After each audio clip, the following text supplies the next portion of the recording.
Hey, it's Dr. Linda Davis, and today I want to run through our gender demographic analysis. And this finished look of the Excel is much like the handout that I gave you. So let's run through it.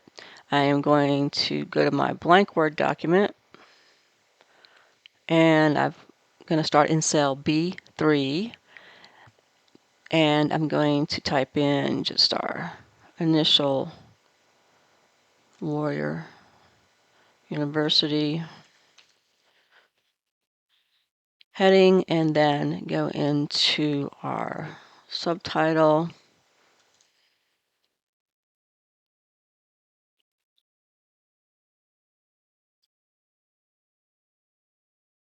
And the date range. All right, then we'll start with the column headings. I'm tabbing over into each cell.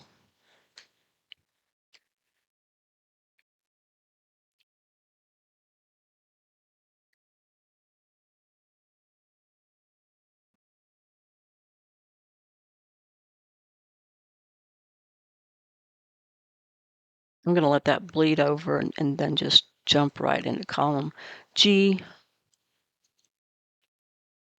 And then I'll show you how to format that. All right, so on these last two, they went kind of wide. So in columns F and G, I'm going to make those stack. And if you can remember this, stack and wrap rhymes. So just go back to home. Make sure you're clicked into percent of total male. And we'll go to wrap text under the home tab in the alignment ribbon. There's wrap text, and it stacks it. Do the same thing on the next cell over, percent of total female. Since it bleeds over into the next column, we're going to say wrap text on that. Okay, so that looks a little better. And then going to go down and put the raw data in that we still need. We have a fall term, so let's put that information in. And the fall term data, 535, and for male and for female, 277. Now, I'm going to enter a total. That's a sum function. We're going to be adding those two values together. So I'm going to say equals sum. That's the way I like to do the sum function. I mean, you can say equals C7 plus D7 and get the same answer, and that's fine for little short items like this, but if we were doing a long stream of numbers or a long column of numbers, we would want to use the sum function. Now remember, in Excel, if you want that cell to calculate, you must start off with the equal sign. All right, so we'll start off with putting C7 in there, and so the range is going to be C7 to D7. Finish off with those parentheses. Once you think you have your formula correct, you notice what it highlights is inside that range. Hit enter on your keyboard, and that creates the sum function and adds it up for you, basically. Now, let's get into another formula here, percent of total of the male population, basically. So that is a very simple formula if you can just remember the part divided by the whole. So we have the part is the male number, and the whole is all the students added together. So that involves two different cells. So we're going to start off again with equals, and then we're going to say click on the male population in C7, and when you divide in Excel, it wants to see the slash. So put the slash in, and then that means divide by by the next cell, which in this case the total population is found in E7. So we're going to put E7 in there, and I'm going to click enter. And that's going to give me a decimal answer, 0.65, which is actually 65%, but I want to make it look like 65%. So I'm going to go up to our number ribbon in the Home tab, and I'm just going to click on the percent symbol. Or I can go up above that and just scroll down and pick percentage, either way. It kind of formats it to look like a more rounded up number, but it's not really rounding, it's just formatting it to look like that. But it'll work for this particular exercise. Same thing with the percent of total female. You're going to have to figure out which cell to put in for that. The total number of females is 277. And we want to divide that, again the slash, divide that by total population, which is found in E7. And then we'll click enter to make that happen, and that looks like 0.34, which is 34%. And so I'm going to click on the percent key to make it to convert it into to look like a percentage. Okay, so that's about as hard as it gets as far as calculations go. Now let's put our spring numbers in. And that raw data is 499 and 250. You want to add those, and you can use that same sum function again. An even easier way, if you've already used that function in the row above, you can just drag that formula down. So go back up to E7, and this time, notice we have the fat plus here, and we have that, which is for selecting a cell, but this is also the 4 arrows. There's another look you can get that helps you move, lets you move a cell around somewhere else on the table or spreadsheet. But then we have the skinny plus, and that's by driving your mouse down to the bottom right corner of a particular cell with a formula in it, and there's the skinny plus, I call it.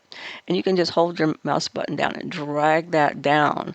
And what it will do, it will apply that same formula to the next row, which is, that's what it's done here for spring. So it's added up the spring values and give you a total student population of 749.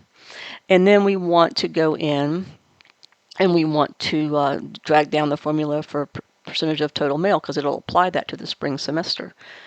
Value changed a little bit. And same thing for the female one. Go up to the female, where the female percent of total female population equation is, and just drag that down. Okay, so we got that. Now, we haven't formatted this yet. We can just highlight across columns for Warrior University. And we're just highlighting across columns to include the whole width of the table, basically. Because you don't know until you finish the table, how wide it's really going to turn out to be. So once I do that, I can go up to the Home tab and say Wrap Text. Oh, sorry, wrong one. Control Z. Let me get back to where it was. There we go. I meant to say Merge and Center. Let me click on Merge and Center. If I want to, which centers it across columns, basically, is the Merge and Center tool. Warrior University, I may want to just bold that since it's a title and bounce it up to like usually size 18 is what I do.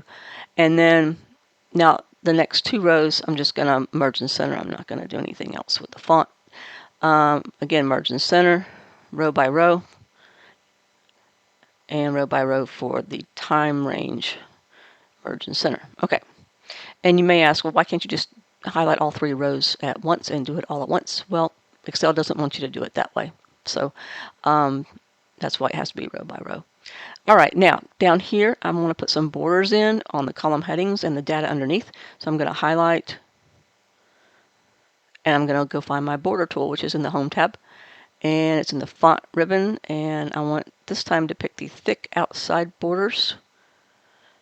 And if I click away from it, you can kind of see how it drew a border around that. And then I'm going to have another sub border going between the column headings and the regular data. So I'm going to jump back up to borders and put a bottom border in there. Okay. And let's see, that main border doesn't look that thick. Let me make sure I didn't accidentally hit the wrong one. Let's see. Yep, pretty much it. Okay, the other formatting tip I'm going to do here, I'm going to highlight these column headings. So I'm going to highlight them with my mouse first, and then go up here to font ribbon again and just say, hey, make it a nice shade of gray. Is fine, because gray works on all printers if you were to print it out. And I also want to work on some alignments. Term, fall, and spring, that's fine. Male is sitting over here, even though the data is to the right underneath it. So I'm going to just take the male column heading and say align right in the alignment tool section in the Home tab. Same thing with female, align right, because it's got numbers underneath it. If it's got text underneath it, you keep it aligned left. But if it has numbers underneath it, keep it aligned to the right. And percent of total male to the right, same thing for this one. All right, so there we go. And maybe male, I can shrink that up a little bit. So go up between columns C and D and just make that less wide. You don't want excess white space. You want to leave a little bit of a space, but not too much. All right, that looks much better. Okay, now we're going to start working on the graphs. I've chosen to do a pie graph for this, so I am going to select and do a pie graph for fall. So what do I need to highlight? Students struggle mostly with they don't know what to select before they build a graph. You always have to have a table before you can build a graph. So anyway, I'm going to highlight the column heading to include the 3 column headings and the fall initial amounts. Okay, and that's all. I don't want any totals. I don't want any percent of totals on this for building the graph. And I'm going to get up to insert and I'm going to look in charts, which is this synonymous with graphs. And I'm going to go up to the pie graph area and I'll just select the 2D pie and click on that. Notice it, because you selected fall, it knows to put fall up there, and it's got male and female divided out for you by the colors. And I'm going to just shrink it down. I always shrink down from the corners, keeps it in proportion. And I'm going to put it actually up underneath, all the way under column A. That's fine. And I'm going to do one extra thing to this, really. I'm going to have this be probably a little bit bigger. I want to see that pie a little better. There we go. And I'm going to have it put the values in there. I can put the initial values in there, they'll show, and then I'm going to change it around to percentages so you can see how to do that as well. All right, so how do you do that? Well, I'm going to double click. Well, first of all, I'm going to go to show you this chart design and format. Since you've got a chart on here now, these 2 menu items pop up, chart design and format, and they're just all about the chart. So I'm going to click on chart design and add chart element. And I'm going to go down to data labels, and I'm going to get a little more specific with data labels. Right now it's on none, but I'm going to change it to inside end, and that's going to take your values in the table and put them on there. And you may say, well, I see fall, but I see female, but I don't see the male amount. Well, it's there. It's just kind of because it's black on blue, you can't see it. So I'm going to change the color of that font, and I'm going to change that to white so it pops a little bit better and you can see the value now. You can also make the font size bigger, bold, all that with this. And notice I clicked on that value twice to get it isolated so it didn't highlight both values.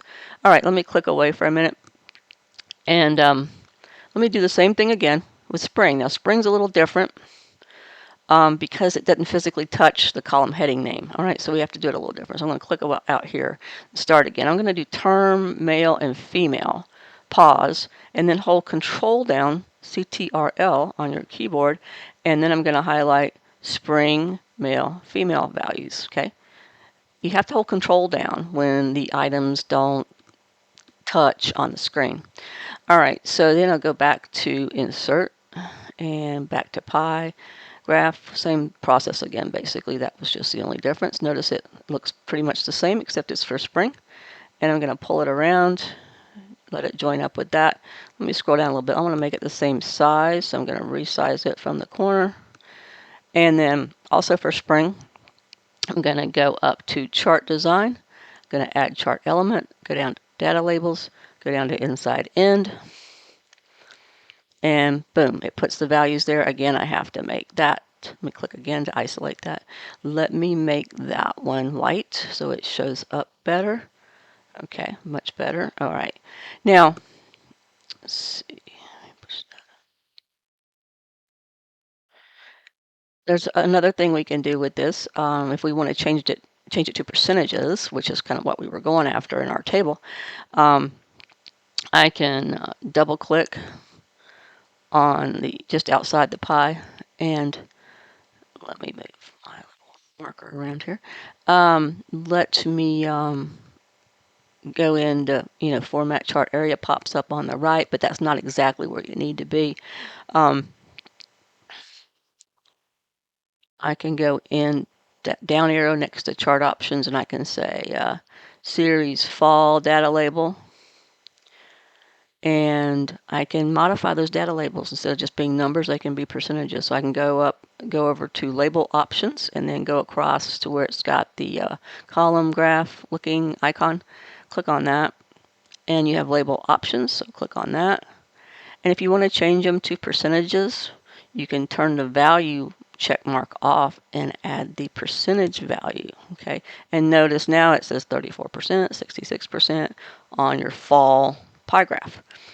And we can do that again on the spring one. Okay, let me go into double click on that, and then go to chart next to chart options, and down arrow there. Go down to series spring data labels. Then go to the column graph. Then go to label options and turn off value and turn off percentage. Now sometimes if you've got a really large pie graph, you can click to have both of them, both value and percentage on there, but we don't have that much room, so we're just doing percentages here. Anyway, and now for the turn in on Brightspace, I don't care if you leave it percentages or you leave it whole numbers. Either way, it's okay. Now, click off, and that's kind of completes our graph and our table for today. So just to get you introduced to some of the more simpler formulas that we do in Excel for our class. Thank you for your time.